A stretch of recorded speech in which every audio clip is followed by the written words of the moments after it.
Se paz, irmão eleito na graça, vambora para mais um vídeo. Livro de Éfeso, capítulo 5, o versículo 25 e 26 e em diante, que diz: Marido, amai cada um a sua esposa como Cristo amou a igreja.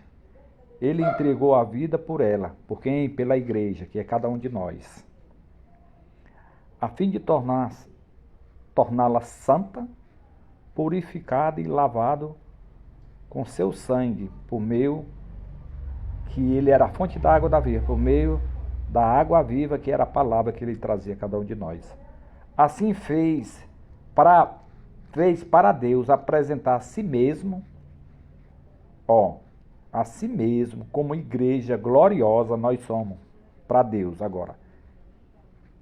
Igreja gloriosa, sem mancha, sem ruga, sem mácula, mas santa e sem culpa. Está escrito no livro de Éfeso. Ele morreu na cruz para isso, para nos tornar a igreja santa, sem ruga, sem pecado. Por isso que lá em Pedro 2,4 diz: E chegando-vos para ele pedras vivas, na verdade reprovada pelos homens, mas para com Deus pedras eleitas e preciosas, sem rugas, sem manchas, sem mácula, pedras preciosas.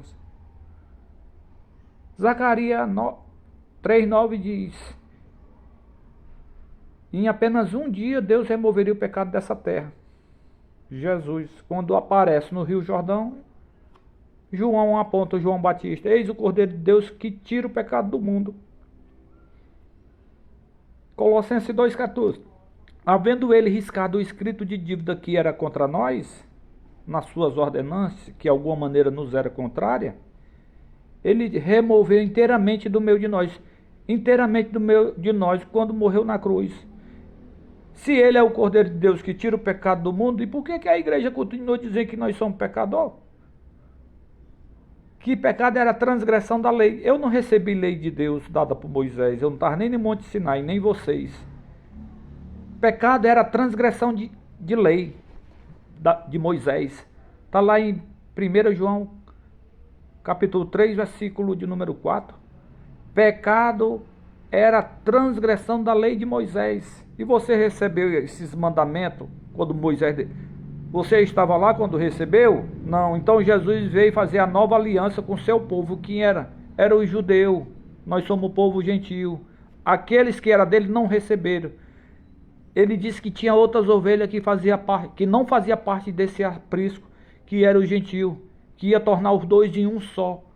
E o sangue dele lavou toda a humanidade do pecado depois da cruz. E por que a igreja continua dizendo que nós temos pecado? Se pecado era a transgressão da lei de Moisés? Ele mesmo falou também lá, Paulo falou em Romanos 8,1, portanto agora nenhuma condenação para os que estão em Cristo. Já Romanos 14,22 diz: Tens fé? Tem tu fé? Tem diante de ti mesmo em Deus. Bem-aventurado é aquele que não se condena a si mesmo naquilo que o aprova. E Cristo morreu em vão? Ele te aprovou sim lá na cruz. E você nem sabia disso, porque a religião tampa os ouvidos e não deixa ninguém enxergar, porque diz que tu é e todos nós somos pecadores. Mentira da religião. Leia a Bíblia direita. Aí pega um texto na Bíblia. Se disser que não tem pecado, fazemos nós mentirosos. Nós quem? Isso João escreveu lá na primeira carta ao João, capítulo 1, versículo de número 8 até o 10. Se disser que não temos pecado, fazemos nós mentirosos. Nós quem? Aqueles que deram testemunho, daqueles que viram e tocou em Jesus. Você viu e tocou em Jesus? Se você não viu e tocou em Jesus, você não dava testemunho de Jesus, porque você não estava lá. Então ele era um judeu. João era um judeu porque ele tinha a lei de Moisés, que pecado era a transgressão da lei.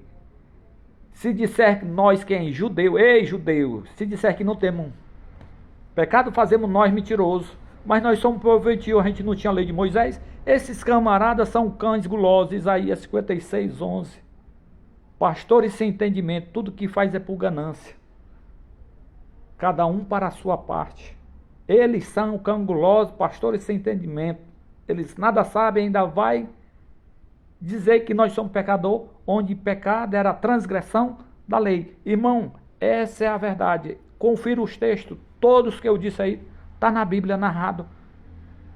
Graça e paz daquele que vive e reina pelos séculos dos séculos. Valeu.